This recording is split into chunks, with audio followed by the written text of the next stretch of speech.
Oh, do me a favor, James, before I forget. Can I give you some money so you can give it to Camille tomorrow, no? How you doing, Doug?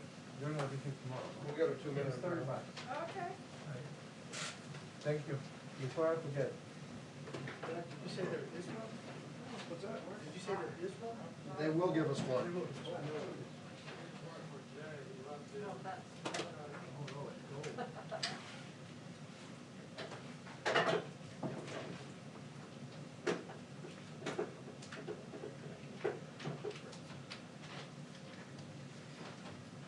Victor, you're on clock. Yeah. You and Victor. I'll switch that over. You're fine. It is what it is, and I'm taking my shot here. Need to make sure I have a clear shot from you. Do you mind sitting here in this corner?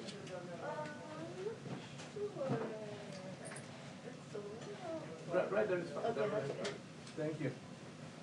Just pretend like this.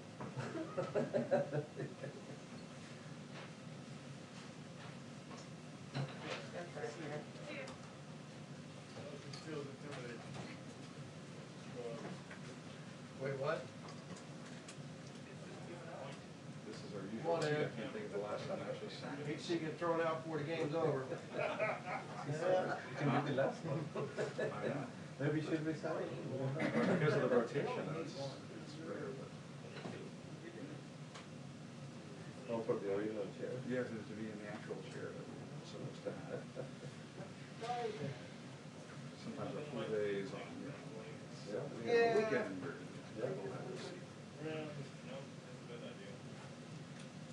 Or if it's short enough, it doesn't matter. 2-minute warning. 2 minutes.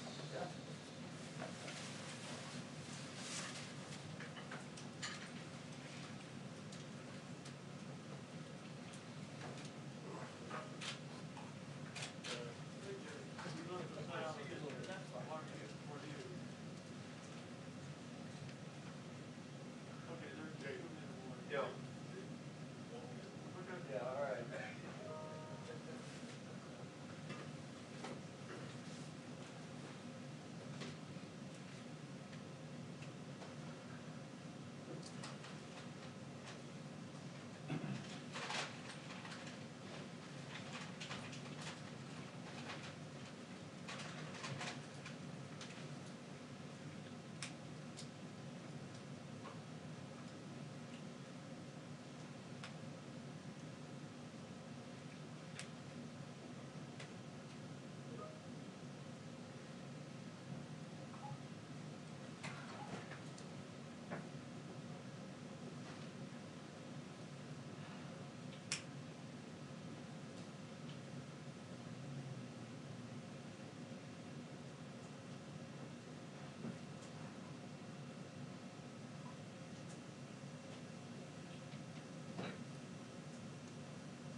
Oh, thanks.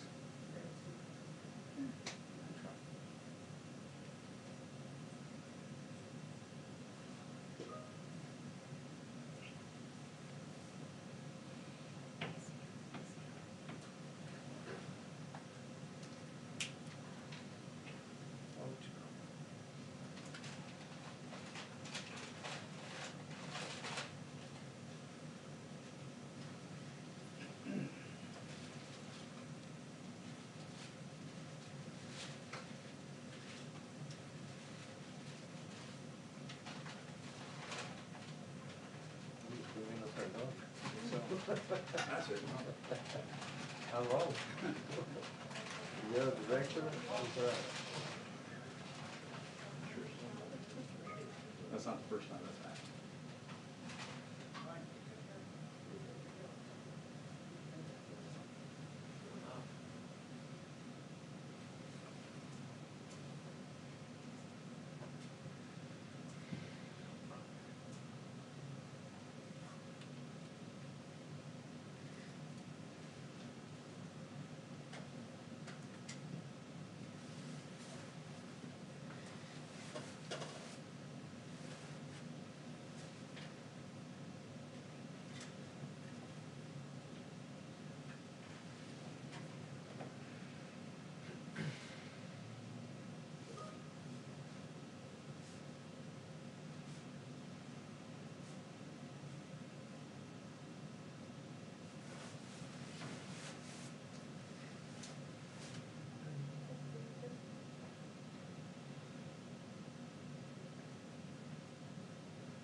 Hello, everyone. Good afternoon. Yesterday, the United States witnessed a medical miracle. The first doses of a COVID vaccine were administered to frontline workers across the country. The president promised a safe and effective vaccine in record time, and President Trump delivered.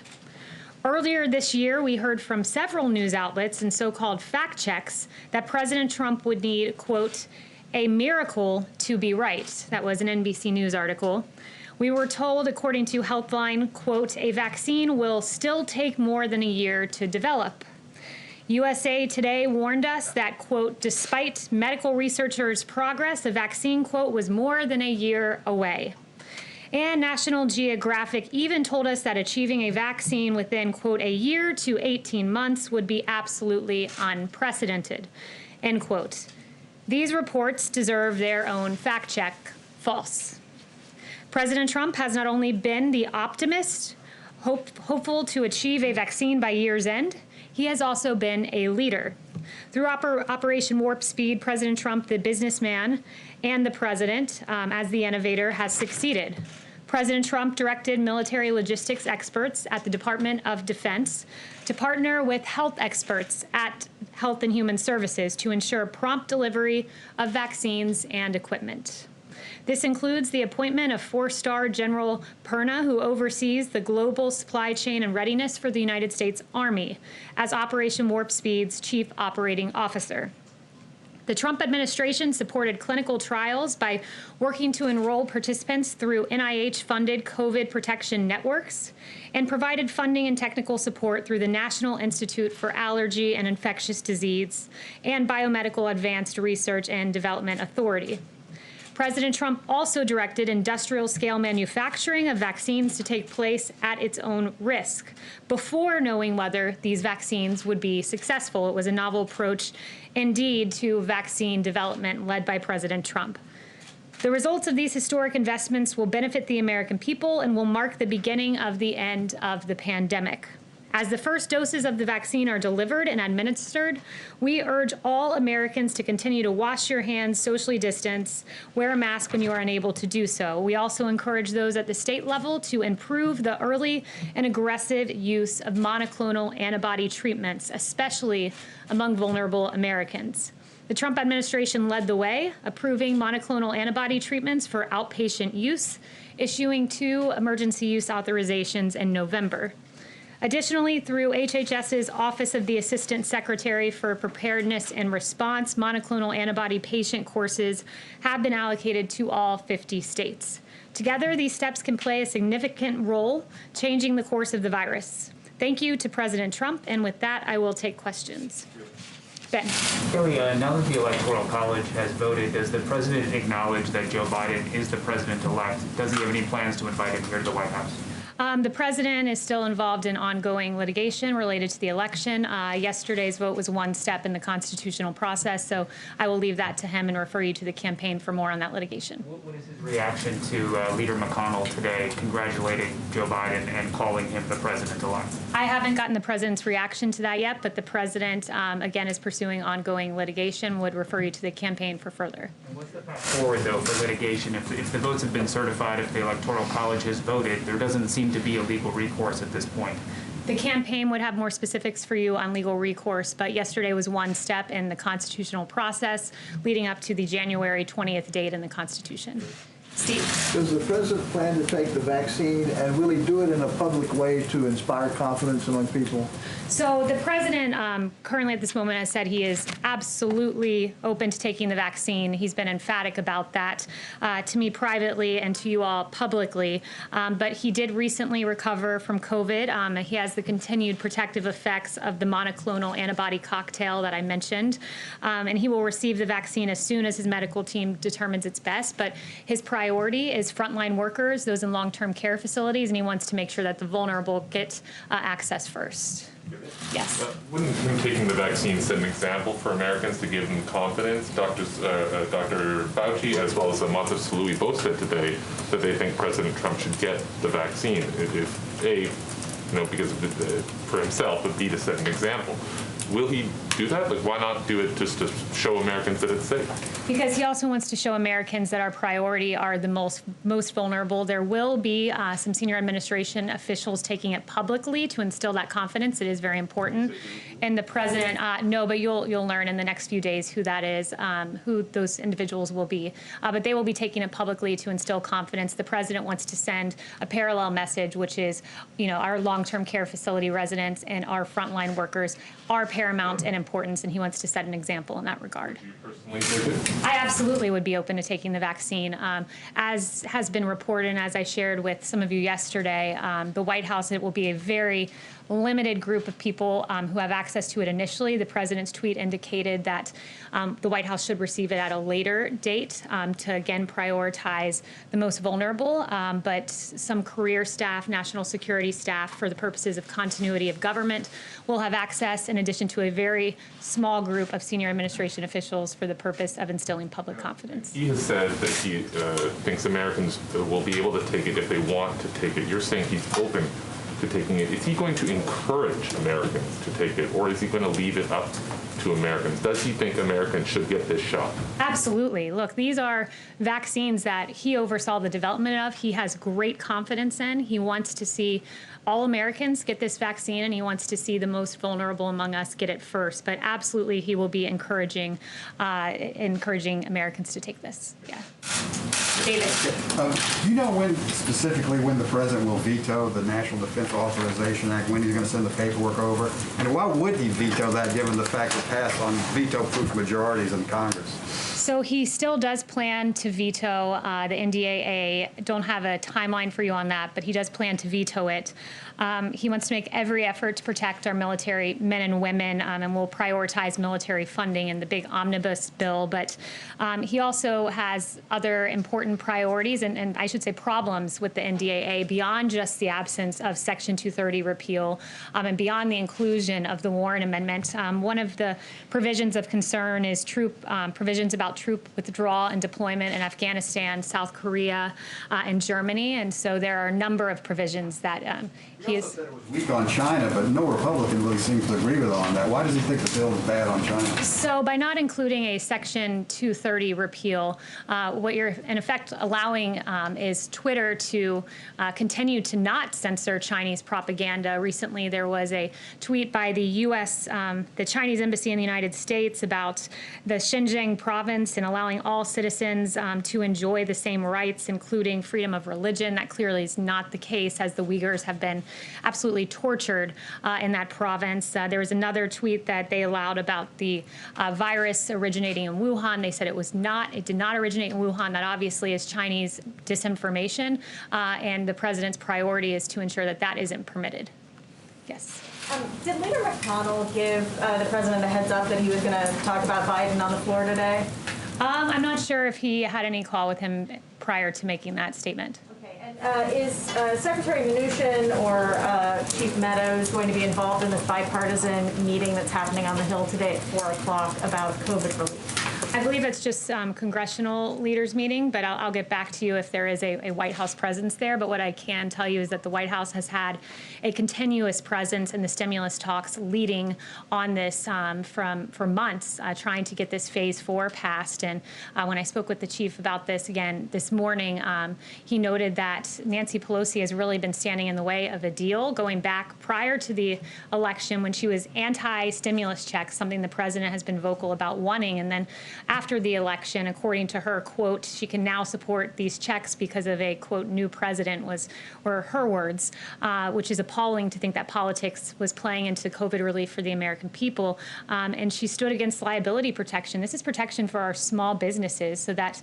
they're not held liable for COVID incidences through no fault of their own. And she's really playing up to the trial lawyers and opposing liability protection, which should be something that's just mere common sense. One other question about confirmations of Biden's cabinet picks. President Trump had the benefit of the Senate starting hearings and starting the process before he was inaugurated in January of 2017. Does the president oppose the Senate taking up Joe Biden's nominees before the inauguration? I think that's a hypothetical, and he won't get ahead of that activity actually happening. But he has taken all statutory requirements necessary to either ensure a smooth transition or a continuation of power. Yes. Thanks, Kayleigh. Given the success of Operation Warp Speed, why hasn't President Trump been more visible during this initial vaccine rollout? You have the vice president in Indiana today. Where's President Trump? President Trump's been hard at work on COVID behind the scenes. Just because you don't see him at the podium every day doesn't mean that he's not aggressively pursuing actions on behalf of the American people. He's briefed on COVID regularly, and I'm here speaking with you guys. Others are out communicating this information.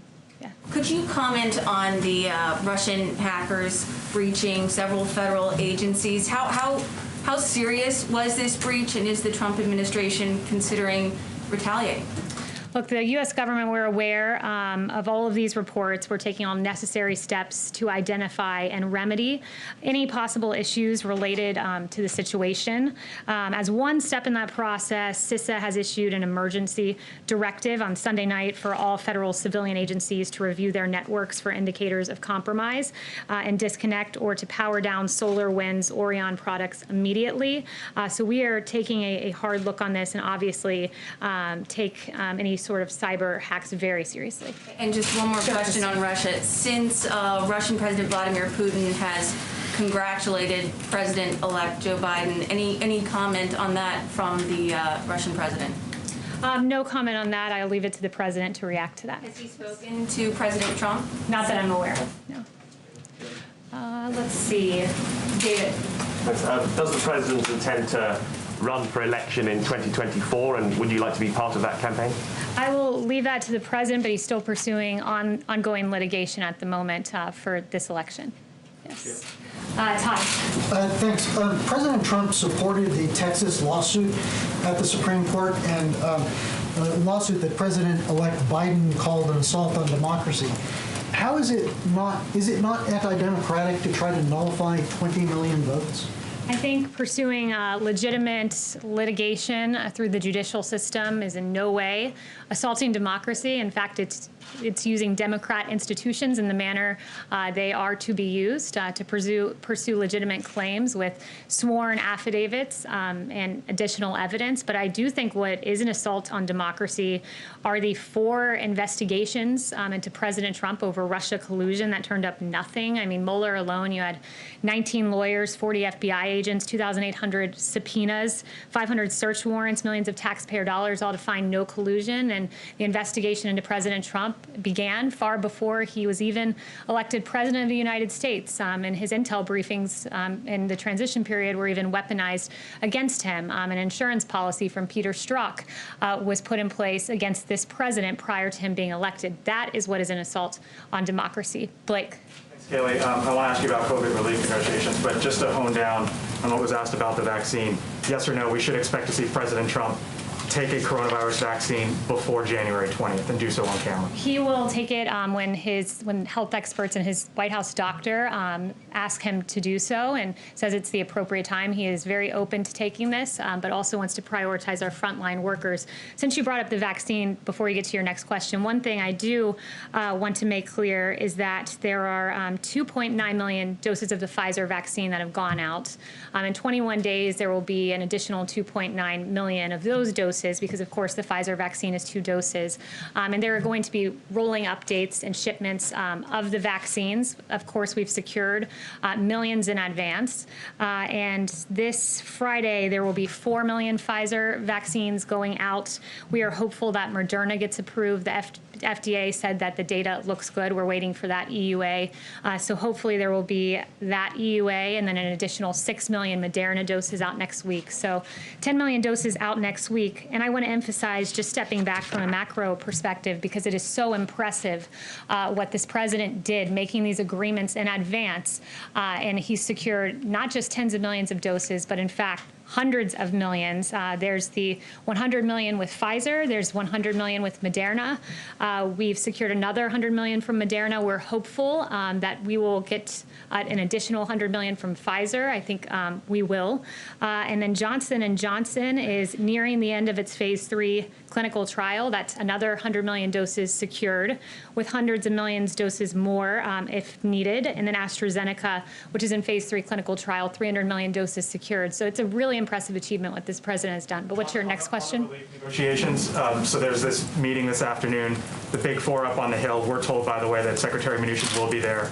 If the Big Four, if the Treasury Secretary are able to come to some sort of a deal, would President Trump sign off on it, or does he have specific asks, specific red lines that have to be in any sort of deal? I think we'll wait to see what that deal looks like. He's said that he would really like to see those stimulus checks in there, but his priority at the end of the day is getting relief to the American people. We're hopeful there will be some sort of agreement, but I would note that we've been the party that's been flexible. We've been the party that's said, hey, standalone PPP, that's funding for small businesses and funding for businesses generally to go to pay their employees.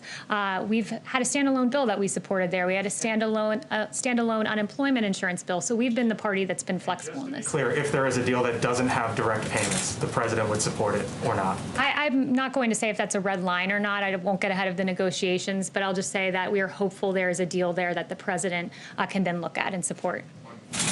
Yes, Catherine.